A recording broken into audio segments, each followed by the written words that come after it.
Call halal Yahweh Bahashim Yahweh Shai Bahashim Kakadash Shalom. Just real quick, I wanted to go into this. It's from the book The Works of Robert Howe Bancroft, Volume 5, The Native Races, Volume 5, A Primitive History. I got into a pretty heated argument the other night with a couple of native only Israelites and who believe that the blacks are not uh, Israelites or Jews, you know. And so I found this in this book, and I'm going to read. It has been argued in opposition to the Hebrew theory that the Jews were physically and intellectually the finest race in the world, while the Americans are probably the lowest.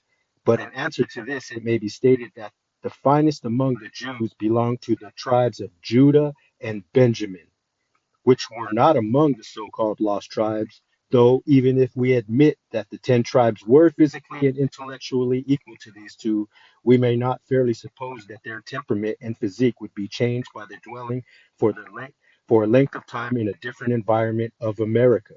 True, Dr. San Juan attempts to prove that the good effect of the manna on which the Israelites lived for 40 years was such that it would have taken 4,000 years to obliterate it, but though this might be hold true in the case of those Jews who went to Spain and other temperate climates, the point of this was that the fin- this is saying that the Jews were physically and intellectually the finest race in the world, while the Americans were probably the lowest.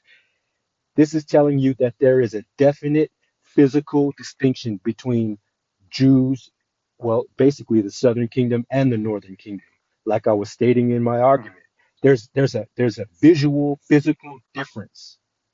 You know what I'm saying? That's why the Romans were. It was so easy for the Romans to tell who the Jews were and who they weren't, because if they were white people, they would have had to go into their character and all that. But no, it was a physically visual difference. Call halal Yahweh Bahashim Yahweh Shai Bahashim Rakakadash Shalom.